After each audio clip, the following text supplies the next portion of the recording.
Oh man, I'm missing some folks. Well, I'm glad that y'all made it.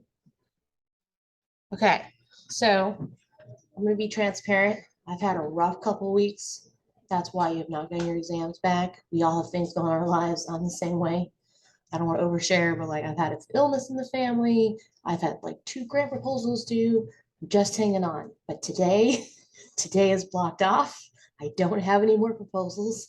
So I am bound and determined to get your exam grades back. So I am thinking about it. I'm not blowing you guys off. Okay. Um, did you have a good fall break? Did you have do anything fun? No? Like not even like 5 minutes of fun? Did you go outside? I know when you're in grad school, breaks and senior year, good morning, is it's like what's happening? It's just an extra day. Okay. Well, we haven't met for a week, so our brains are probably not in the R space. So when we closed last week, we were talking about merging data sets. So I'm just going to try to get us warmed up working on that concept, and then we're going to shift gears pretty quickly and talk about writing your own functions. Okay, so we were using the MT-CARS data set to practice our merging. So let's go ahead and load that to kind of get ourselves warmed up, and then we'll work with joins, and then we'll move on to functions. Okay.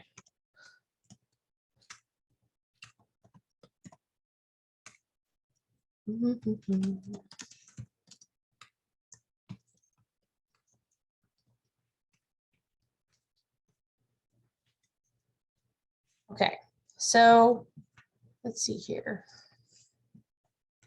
You want to split this CARS data set up, remember, because we're doing a join here, and we need to assign these makes to their own columns. We've done this a few times already. So I'm going to assign the row names to be a column with the makes. Just like that. Check our work, we see that has happened. And now we're going to create 2 separate data frames so we can put them back together.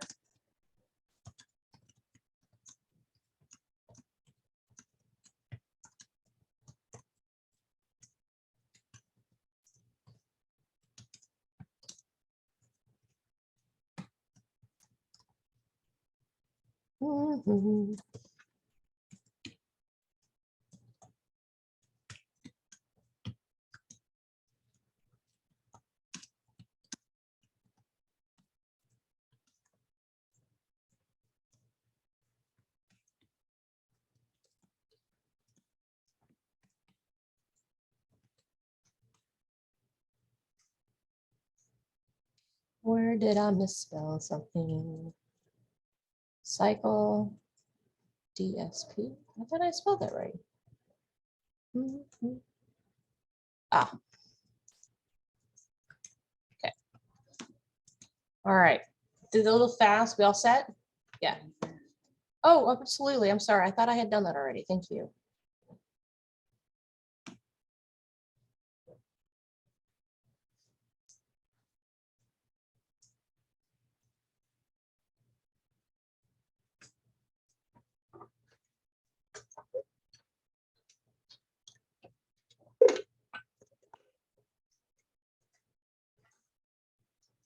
Okay, so we worked with the merge function.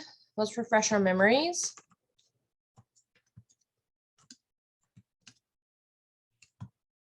All right, so merge remember, has 4 arguments that we need to pay attention to. 2 are the inputs. 1 is the column that we're going to join by. And then the last one is how we want it to be joined up. All right, so we want to put CARS morph and CARS power back together. Can we do that? Or did we forget something? Let's look at both headings.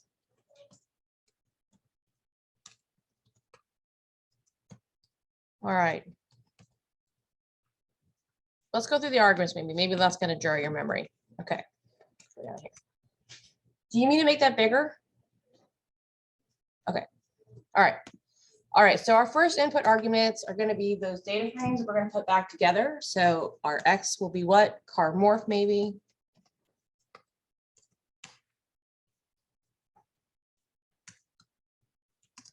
Our Y is car join. Okay, so the third argument is the by argument. It wants to know the column that has the same values that's going to use to match these things up. We forgot to subset out the makes, right? So we don't have a key value right now. So we need to go back up and rerun our subsets so we can get that key column that has the makes in each one of those data frames. So that's what I forgot to do up here. So I'm going back up here, I'm doing make.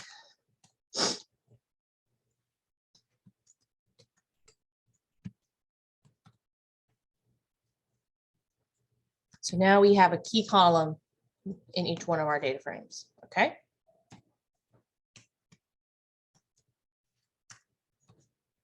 The last argument is the all. So do we want to join everything like mashed up? Do we want to keep all the rows in X? Do we want to keep all the rows in Y? You guys may remember when we have data frames with different numbers of rows. If you choose, for example, X has 10 rows and Y has 5 rows, and you say keep all of Y, you're only going to get a result that has 5 rows. In our case, we have an equal number of rows, so we can just say all equals true. That's also the default.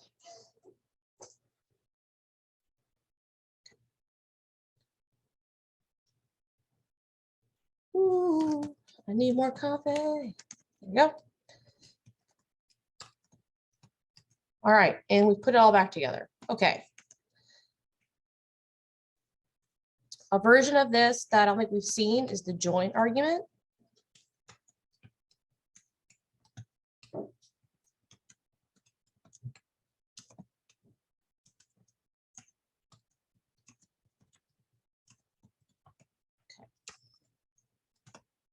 Join is in tidyverse, I'm pretty sure. I think I have to load tidyverse for it to work properly.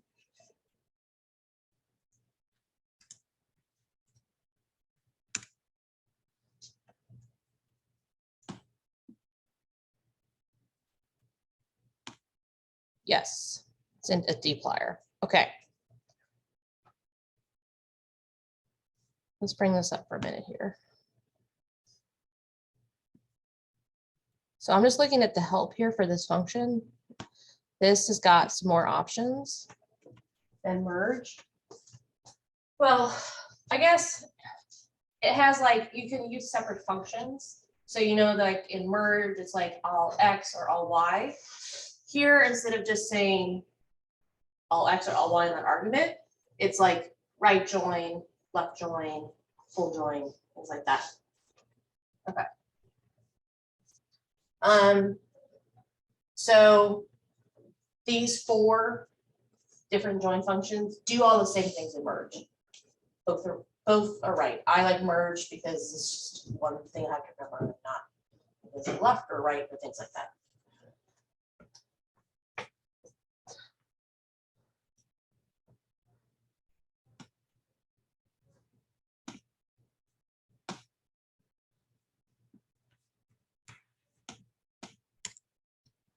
So if you want to do the same thing that we just did with merge, where we join all the X and Y rows together, we're going to do an inner join.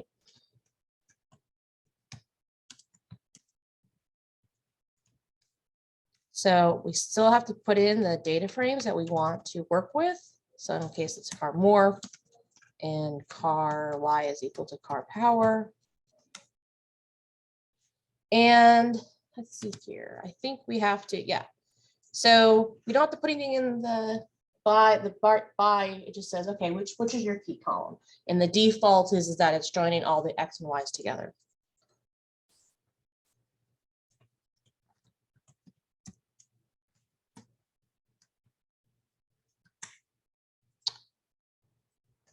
And we get the same result. Let me find something here. Okay. Oops, that's not what I wanted to do. All right, do we feel like we can merge data frames together with abandon? All right, good.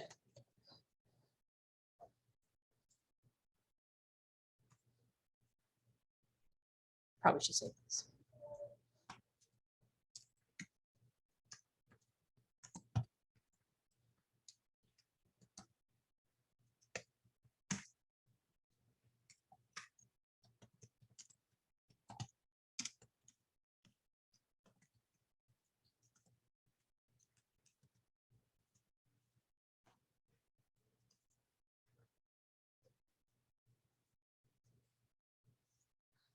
Okay, so we have been using functions for weeks now in class, and they've all been functions that have been written by other people. They're either in base R, they're in tidyverse, or in package. A package is just a collection of functions, right? Well, you have the power to write your own functions. And this is basically gives you the ability to create your own tools that you need to achieve your aims. And so we're going to learn today about how to do that. We're just mostly going to be just kind of deconstructing the structure of a function. And then you'll be like, oh, that's how you do it. Okay.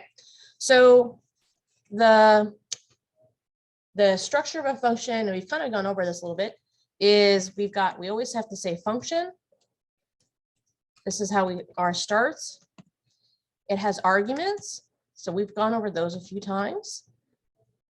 And then there's curly braces. And then it's the body of the function. So basically the work you want to do. So we can define that. So let's see here. Arguments are equal to the input parameters required to do the work in the body of the function. Curly braces, they are like our version of our C sandwich where it keeps everything contained. So anything that happens inside those curly braces doesn't happen anywhere else. So it's like its own little box. So curly braces contain the work done in the body of the function. And then lastly, our body is the set of work. It can be more functions. Usually from like base R or other packages to be done on the parameters, on the input parameters.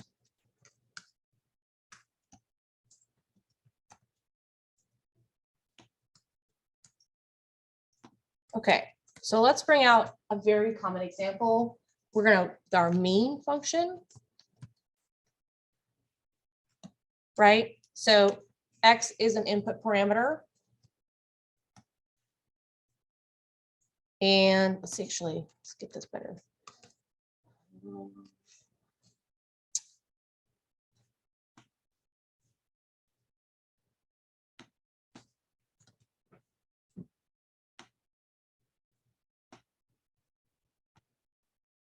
I need to,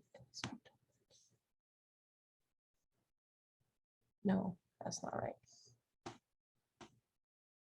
Okay, so mean is the name, and then yeah, X is our input parameter. So, okay, do better than this.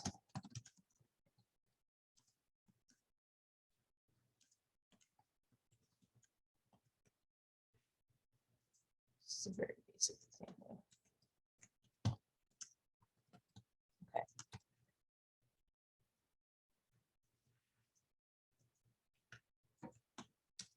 So we've seen that with our arguments, you can have arguments that are required and also arguments that are optional.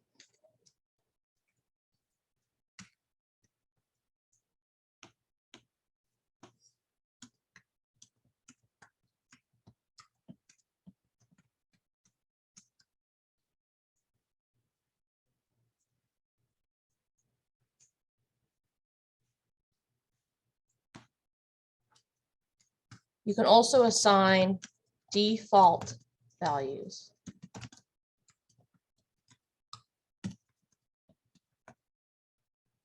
Meaning if you don't supply explicitly a value for that argument, then the default will be used.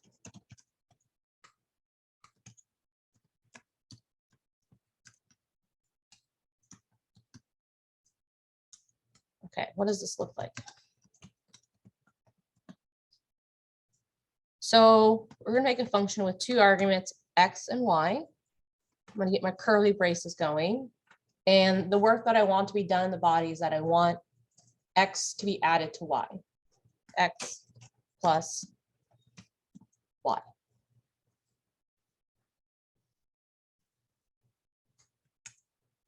So when I run this, put down, this is a little too big. There we go. We look at our environment here. We've got a new window. It says functions. So these are our user-defined functions. So once this is loaded into the environment, you only have to do it once. You can use this function anywhere in your script. All right, so now the object f has been assigned the function that the function work that's being done. So when I do f close parentheses, it acts very much like, and is actually exactly like, the already defined functions in base R and all these different packages. We said that there are two arguments, and so it's asking for input values for x and y.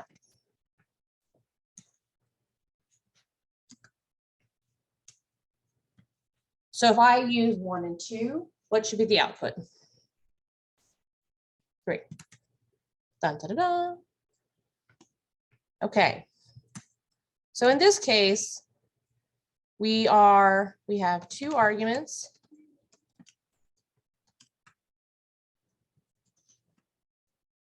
And both are required. None are set as default.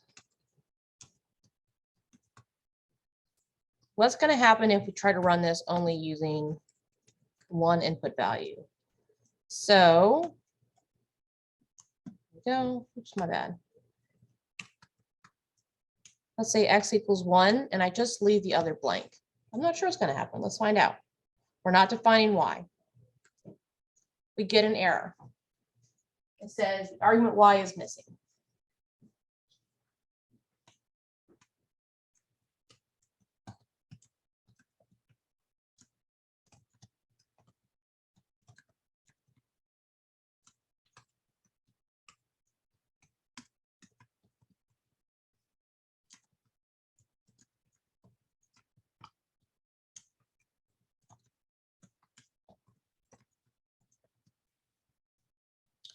Okay.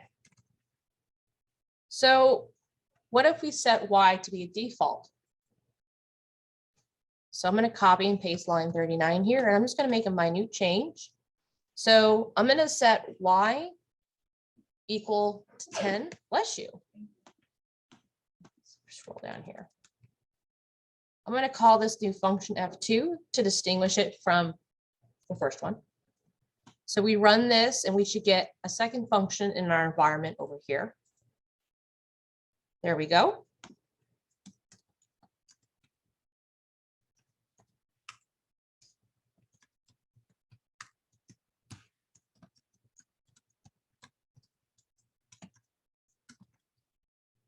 Okay. So if I go back up here, and I'm now going to grab and just define x, it will not get an error because the default value of y is 10. So there's enough information to carry out the work to be done. 11. If, however, I wish to change that default value, I certainly can. If I say x equals 1 and y equals 20, so I'm overriding that default value. This function works, and I get the correct answer of 21.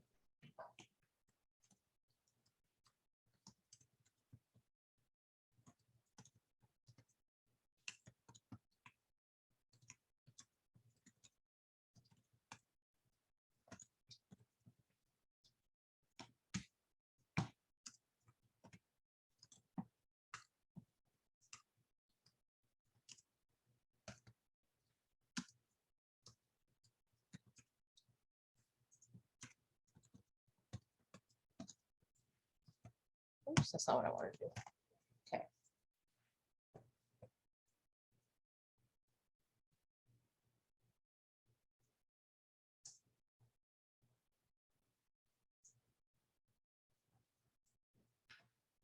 So in these instances, we're using an operator, we're using a mathematical operator, but you can do whatever you want in function. Functions are super flexible. They're just a structure to basically kind of encapsulate work that needs to be done. So this is very useful when you're starting to get more into it in terms of like if you need to basically repeat a series of separate functions on values over and over and over again, you can write a function and then just have a one-stop shop rather than having to repeat that in your script over and over again. You just call one function. Okay, so what does that look like when we're using essentially functions in a function that you're making?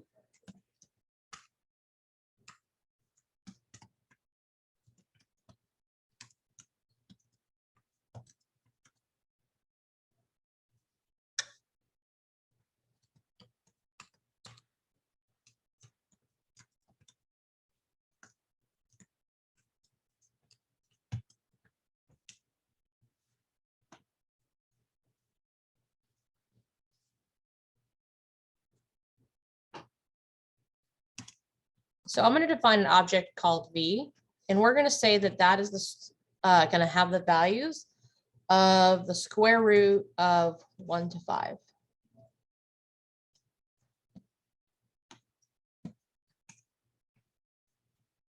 So V has 5 values.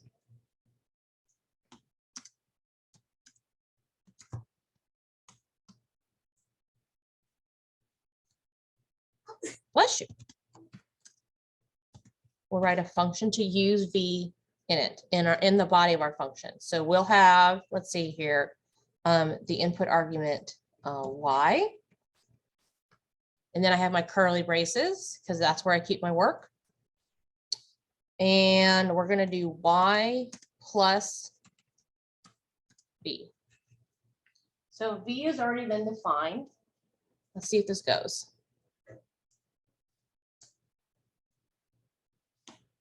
So I have to load my function into my environment here before I can use it.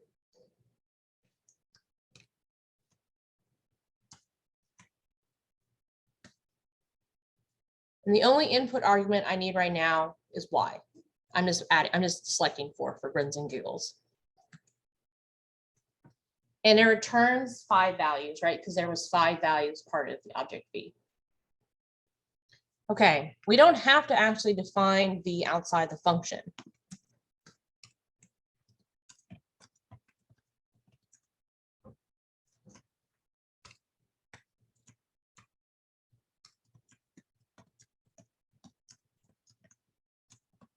That's a weird sentence to write, but hopefully you'll see what I mean here in a minute. So this does the exact same thing. Function Y, and then Y plus C square root 1 to 5. So this is just replacing here.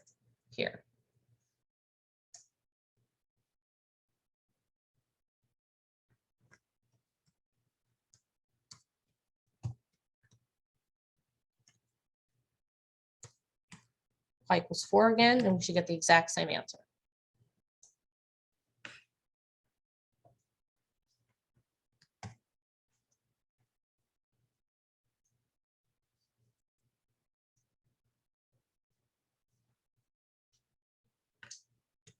Okay.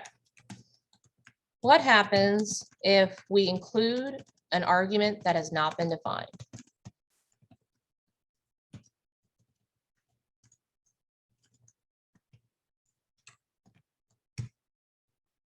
Let me rephrase this. When running a function, too far.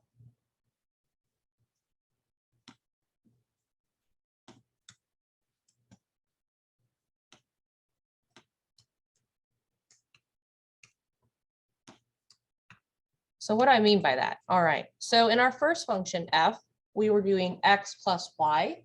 What if I said, I'm gonna add a third input parameter z? Let's see what happens. So 1, y, and then I'm gonna go crazy. I'm like, oh, I wanna add, I don't know, 3 here, 2 here, not forget the 2. Okay. So we know that in this case, in this function, there are only 2 input parameters, 2 input arguments. Sorry, I should use the right words. X and Y. When we try to run a third one, we're going to get an error, an unused argument.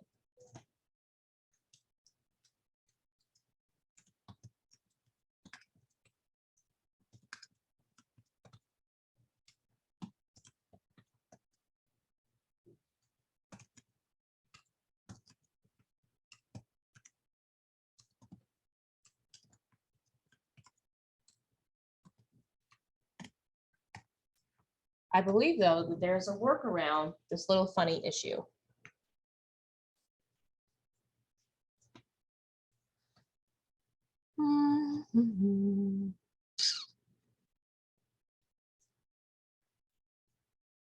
So if we write a function that looks like this, so it's going to be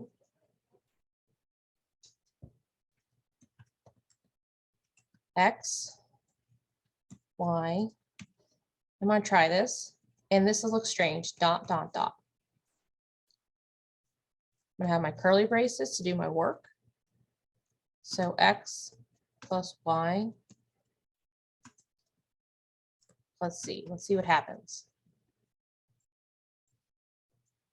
So I'm using 3 things in my body, but I'm only defining 2 of them in the input. You have to define x and y, but we're leaving like a loosey-goosey, hey, there could be another thing available, right? And in our body, x will match for y, y will match for it, but like we have this like weird little leftover guy thing. So let's see what happens when we do this.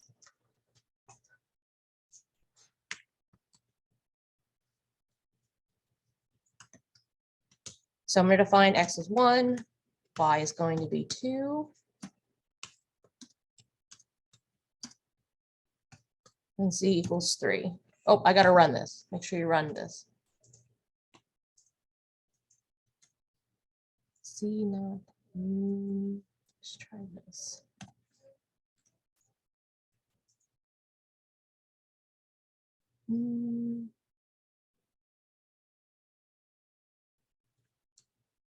Let's have it like this. Aha, I was wrong. Okay. So the 3 dots are our syntaxic way of saying this can be whatever you want. Like who here has played Scrabble, right? This is the version of the blank tile. You can make whatever you want.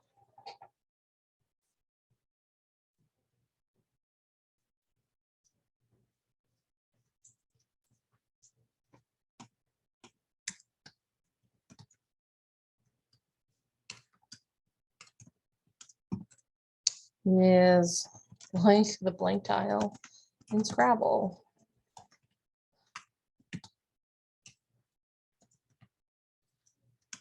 It can be whatever value you want.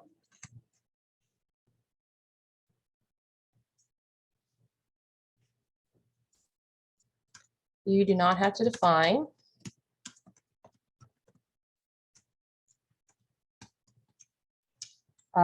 Basically like an argument for it ahead of time.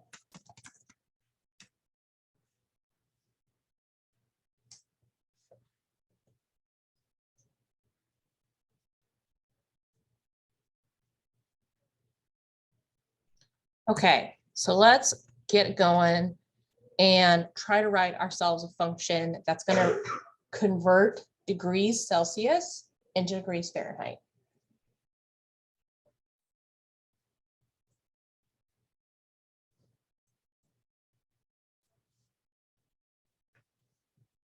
All right, so what do we need to do first, right? Our goal is this in class. We want you to create a function to convert a value from degrees Celsius. Not sure if that's spelled right, to Fahrenheit. I'm not gonna spell this wrong right. Fahrenheit.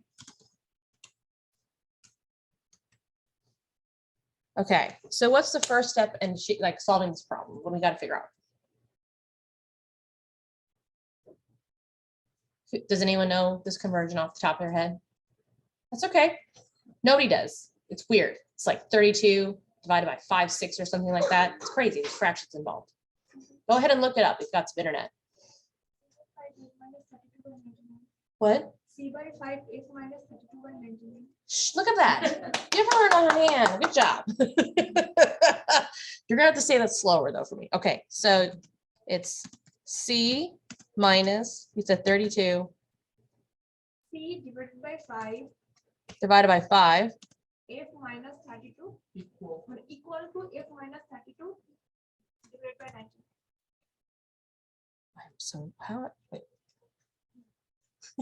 Come up here and write it down.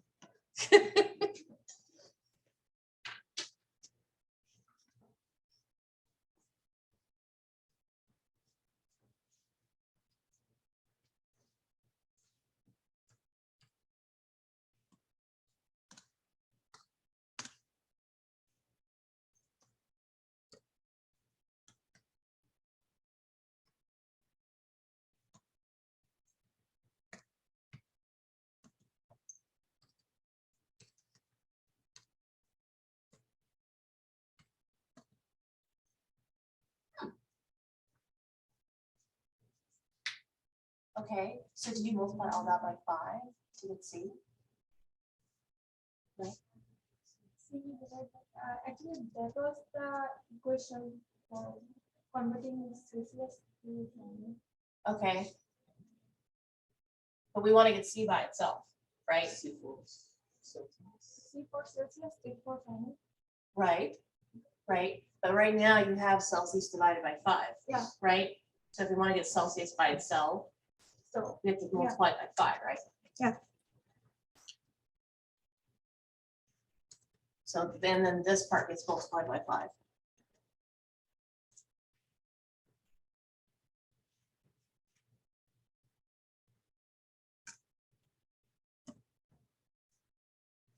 Yeah. Is it just 1? I feel like it might be just 1 9. I think that's all right. We're going to do this as a team. Let's check this. I think we're very close. All right. Anybody on the internet? Double check my work. Yeah. Okay. All right. This is the conversion equation. All right, so we want to incorporate this into a function that we can use.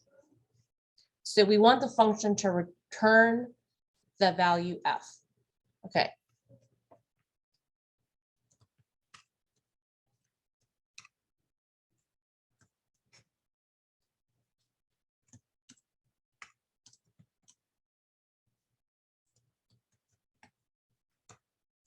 All right, so I'm setting up my syntax here. What are my input arguments going to be? C. All right, cool. All right, what about the body here?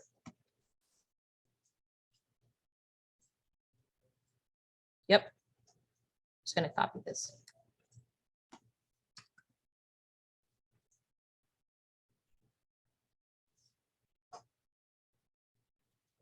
So we actually need to invert this equation because this equation is to find the degrees of Celsius from the degrees of Fahrenheit. So we need to go the other direction.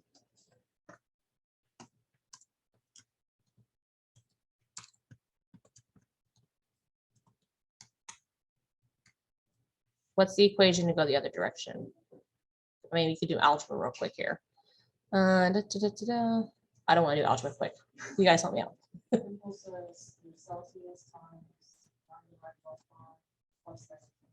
Celsius times 9 divided by 5 plus 32.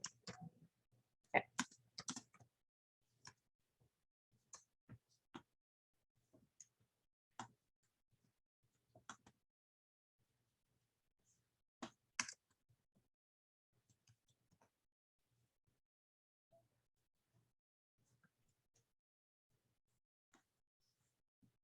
Don't worry, we're going to use this later on. All right, so we're just doing this equation for right now. Okay, so we have our input argument.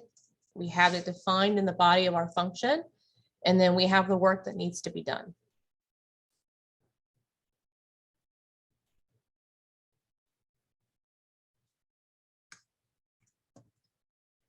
The C and the F in this name, object name, are capitalized, which is a deviation from how I normally roll.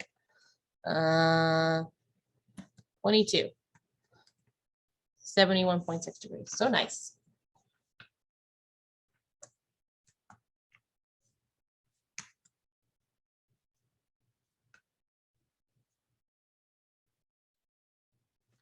Okay. Repeat this using the other equation. So you're going to go from this one, Fahrenheit, back to Celsius.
Okay. Raise your hand if you were successful.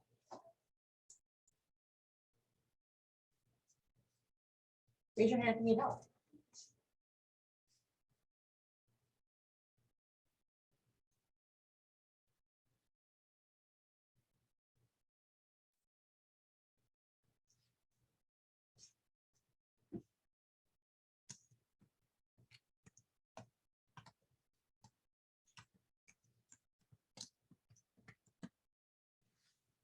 All right, so what's my input argument? It's F, because we're going from Fahrenheit to Celsius. Got my curly braces, and I am just going to copy this. I have to change that to a lowercase f. Remember, uppercase F is false in R, so we can't use that in functions. Okay.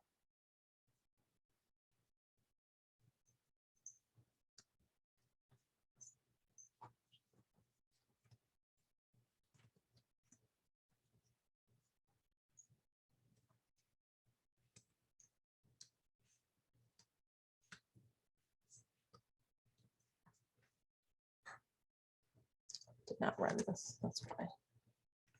What? No, I spelled it.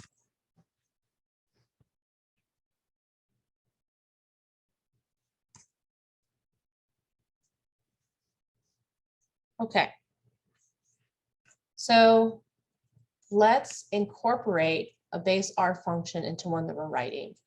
Give yourself try to write a function for the Pythagorean's theorem.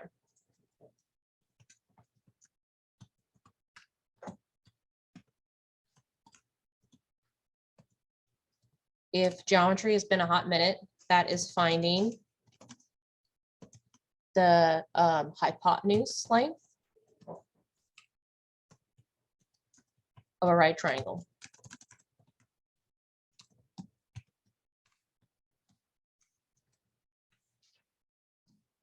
My stepson has A's in all of his classes. I said, what class do you not have an A in? He said, I have A's in 6 classes, geometry. I go, well, what grade do you have in geometry? He says, I'm not failing. Note that, like, so you have like the D? He's like, no. Like, so you have like the C? No. I was like, well, why do you hate geometry? Because it's trash. So yeah, it's not trash. I can tell you, I struggle with geometry too, but I have to have found a right triangle in every single project I have ever done. It never fails. It's crazy. Some sort of angle comes up and you're like, oh, SOHCAHTOA. Okay. All right. So we know that there's a square root part, right, to finding the hypotenuse of a right triangle. So go ahead and try that out.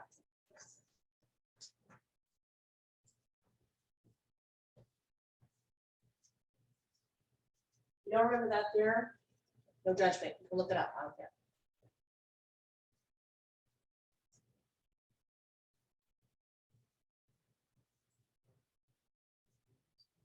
Yeah.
Okay, you guys tell me what I need to do here to write this function.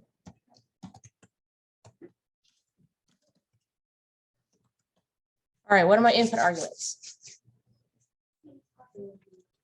Okay, I heard A and B, that's right. All right, what's my body of my function?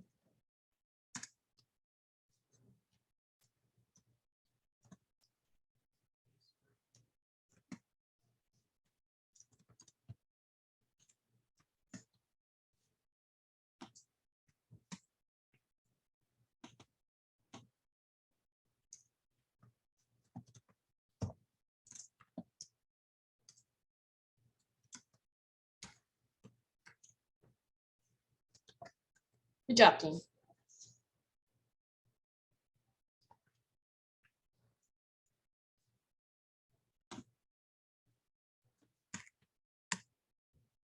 So far we've been working with functions that are only going to return one value, or in the case of when we did our square root 1 to 5, we returned 5 values. We can make functions that can generate, get this right. You can do all kinds of work within a function, and you may only want to return one value. to be able to be used outside of that function. I'm going to give you an example of what that looks like.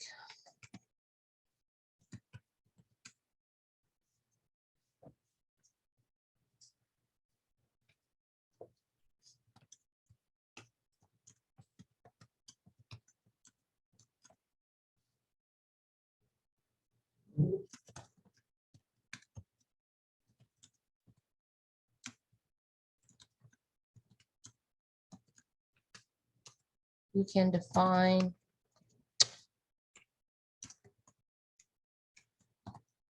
which function, which value, excuse me, is returned and available for work outside of the function. Meaning it would show up in your environment.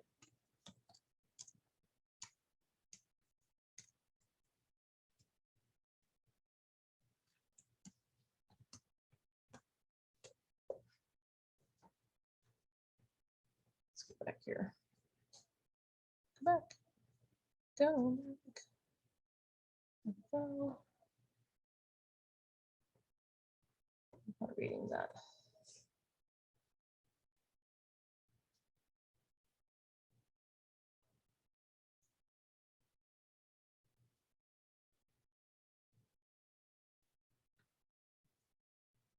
Okay. So let's see here. I'm going to use our right triangle stuff just for grins and giggles. So I want to say fun triangle.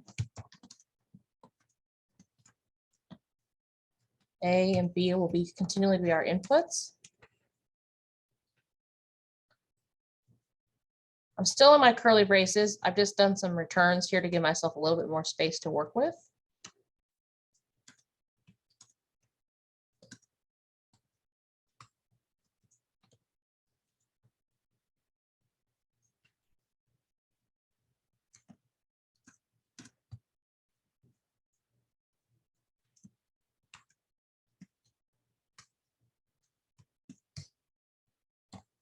So this is right now very similar to what we've just done here. Instead, though, of just having this be the body, I'm telling R within this function, assign the outcome or the length of our hypotenuse in this case to the value X.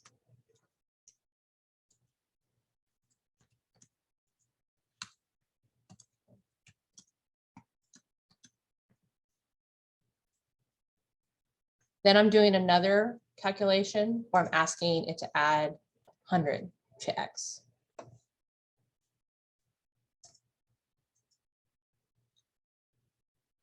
So now it's not particularly clear what object value should be basically returned. Should it be X? Should it be K? So we can specify using this thing called return what value you want to be outputted from your function. So if I want to return the value of K, I say K.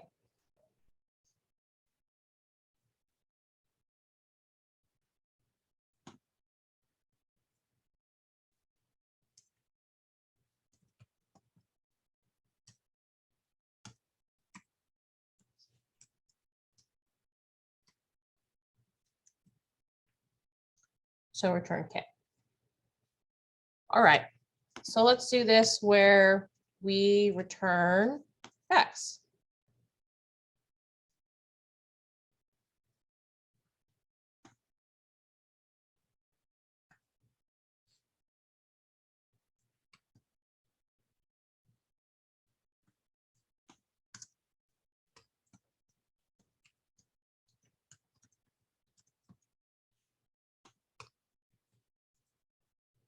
Doesn't really make a lot of sense why you return X if you're going to do some stuff to it, but this is just for example. Okay.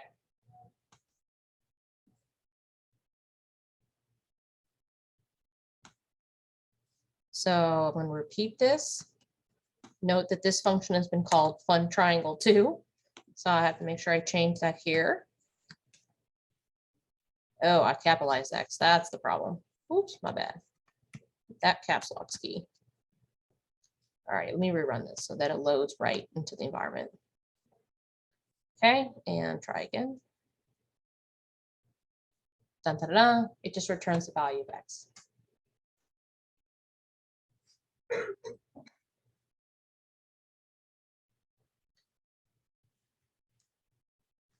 If you don't specify return,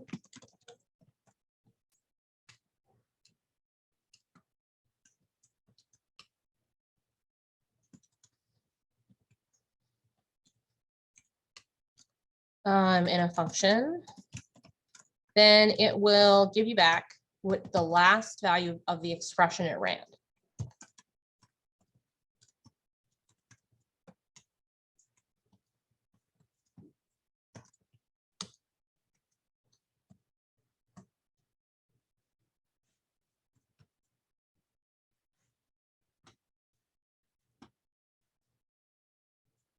Go back up here.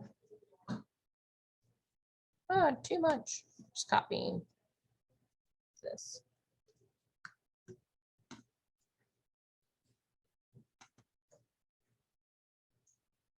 Someone changes back to a K. No, I need to get rid of this entirely. Get it right, Tilly, because we're not even defining that. Okay. So I'm not defining a return at all.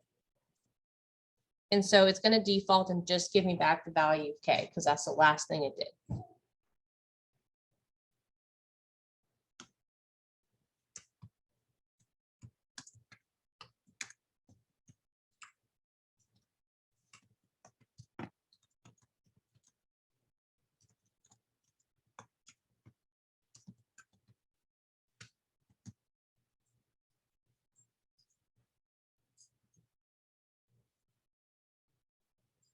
Okay, so if we run fun triangle 3,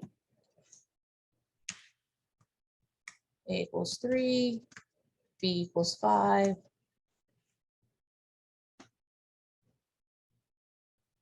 Oops, I need to find this. Do I need to find this?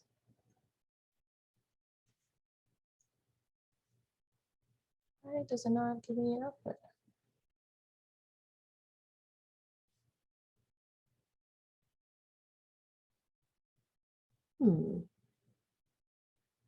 Let's try this.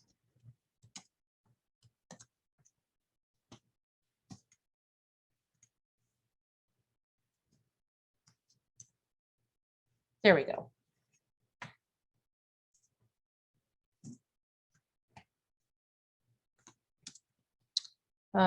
This is the value of K.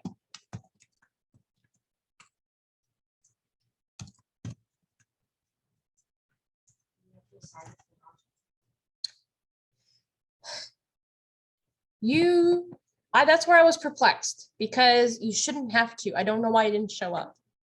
So, because like when we do like in any other object, like mean of like 2, 3, and 4, right? It just generates the value. So that should have happened. Not really sure why it didn't just give us the thing. It works.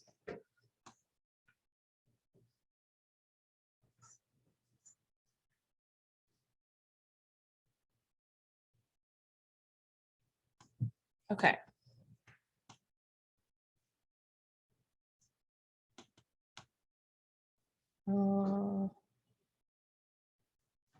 Let's see here. Going back to that.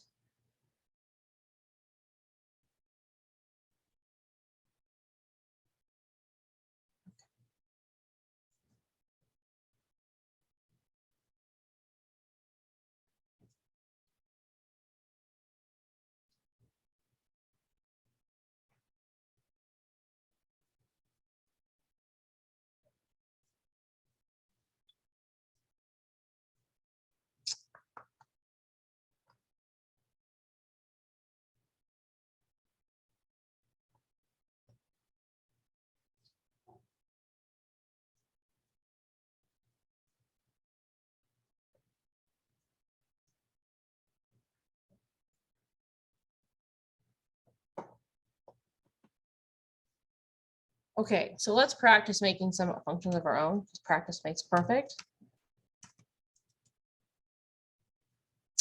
I'm going to make some exercises for you guys to do. Okay.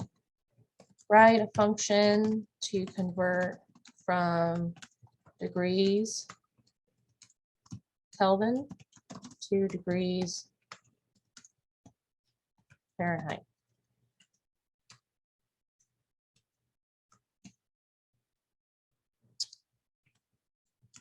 Write a function that,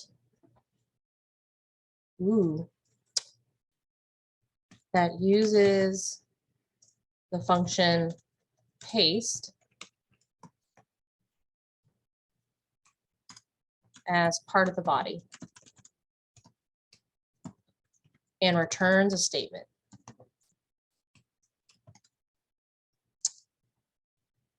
Say a text string to make it more clear. Lastly, write a function to sample an 8-sided die with replacement.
Okay, let's work through the one on line 146. See how you guys are doing.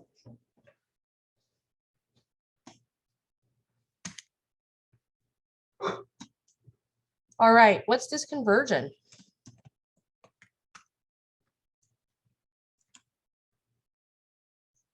I do not know what off the top of my head. Did I look it up? 1.8.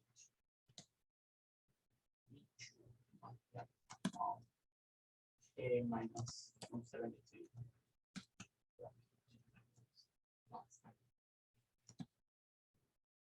Plus what? A and Plus 32, like this?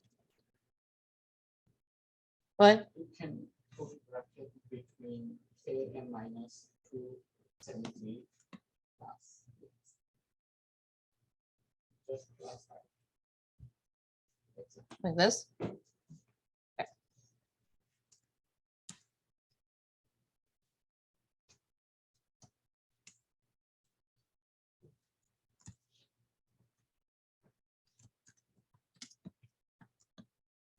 All right, so we only have one input argument. It's going to be our temperature in Kelvin.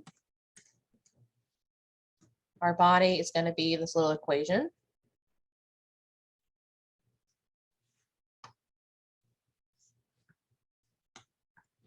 Making K lowercase here to make it match.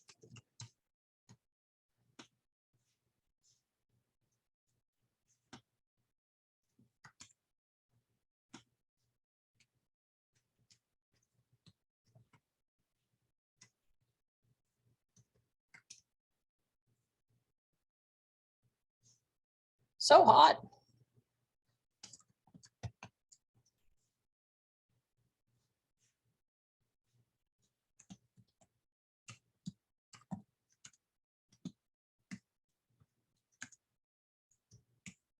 Okay. All right, so this second one was a little harder.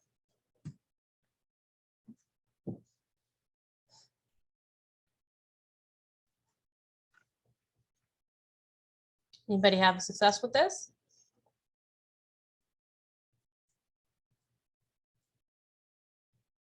All right, let's try it out. Okay. Halloween message. Input is gonna be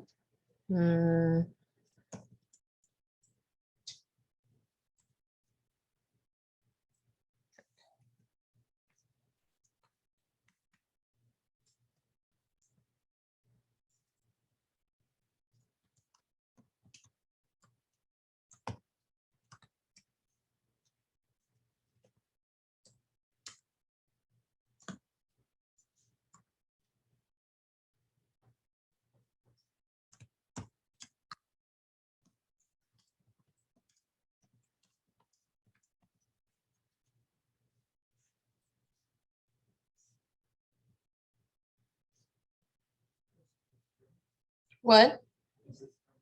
It is not from a personal experience. No.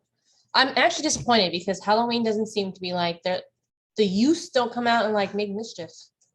Where's the TP? Yeah, it's lame. Apparently so. Also toilet paper. Maybe a pandemic scarred people or something. I don't know. Maybe they're lazy. These kids these days, man. Gotta get out. Gotta make some trouble. I don't know. When I was like 14, I was like lighting fires in forests and things. And like, I don't know. So, because we didn't have video games. I had like a Game Boy. That thing was like amazing. But like, it was the big gray brick one. Yes, I'm dating myself. And you could kill somebody with it because it was heavy.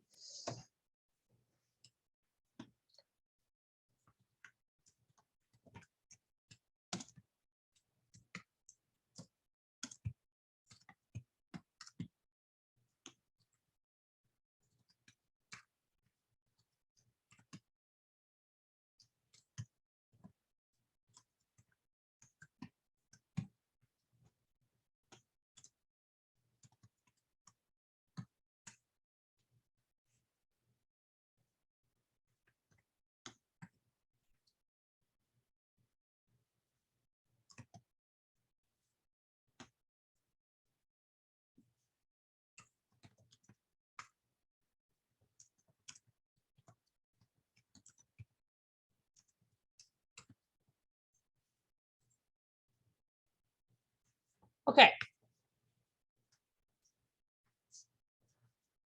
So this is a little, but we're using concepts that you guys have already seen. So our argument is a logic, can be true or false, right? And I've set up an if-else statement in my function to evaluate whether trick is true or if it's not true, what to do next, right? And so within my body of my function, I've defined an object called explanation that has the text string either no or few, depending on whether trick is true or not. And then where to use it in my paste here. So one thing that I have not done is I have not assigned this to its own object. So I can't call it for anything else in my environment or return it. So I need to assign this and this to an object here. I forgot to do that.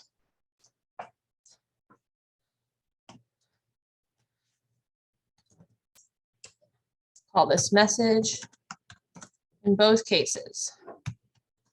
Only one will be returned.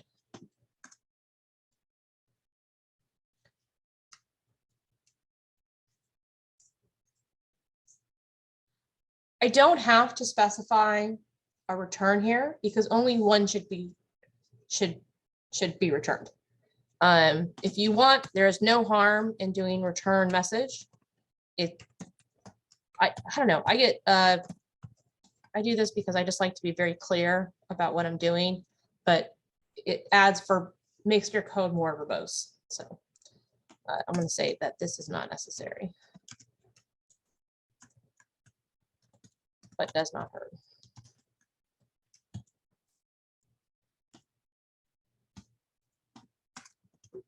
Okay.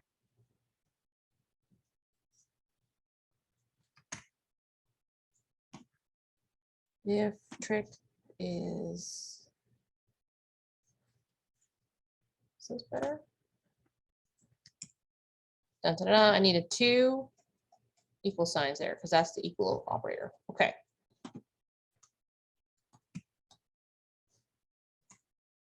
All right, my argument is going to be true.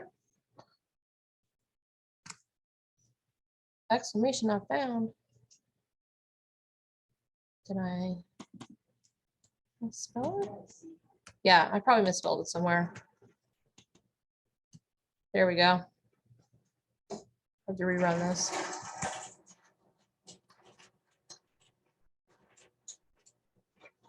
Oh, wow, Kelly. Okay, exclamation.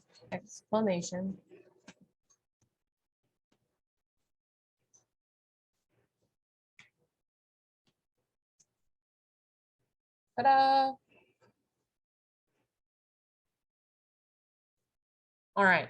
Does anyone have questions about how this was constructed?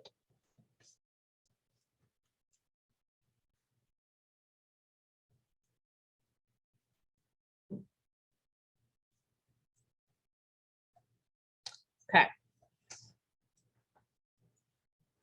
What about this last one with the 8-sided die? Who here was successful? Give it a go. All right. Will you come up and show us? Would you feel comfortable doing that? Yeah. All right.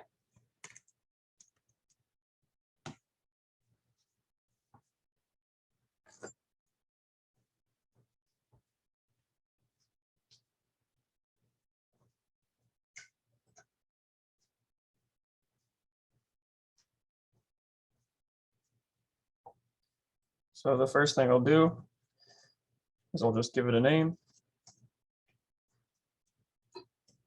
And I'm going to give it a function.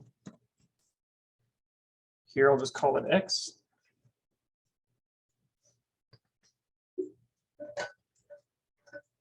And I want to sample X. Let's see. Replace true.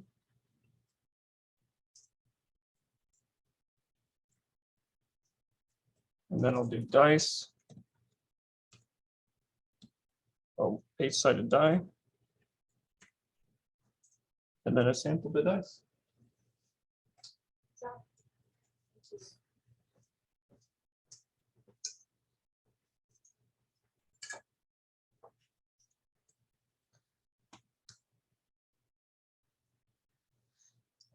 The last little thing I'm going to talk about today can be helpful when you're trying to debug an error message from any sort of function.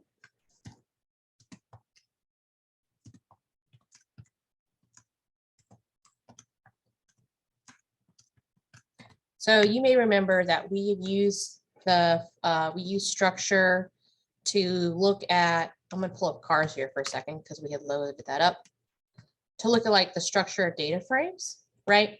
To understand the column types and the kind of what the column names were, things like that, right? Well, structure can also be used to look essentially like under the hood, if you will, of a function.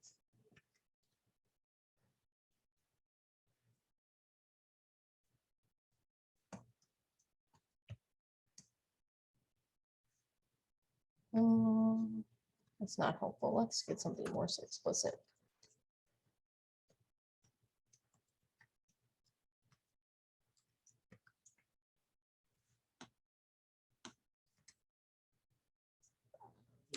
I'm going to do handling message. There we go. Something. Okay.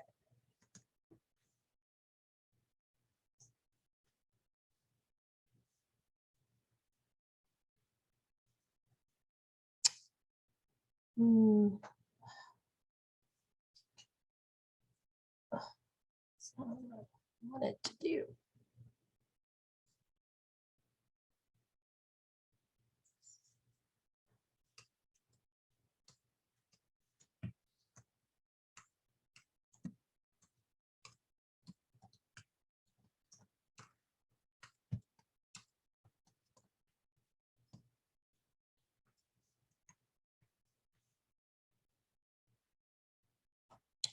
All right.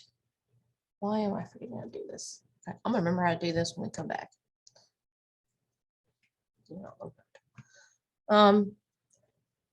So I'll figure this out to show you guys. It's just, I'm forgetting the function to use. I'm having a brain moment here. Okay, so you're gonna have an assignment to practice functions. I'm creating your exams and all your other exercises today. And looking at the schedule, you guys may see here, let me bring this up actually for a minute before we close. We do have a review day coming up for our exam.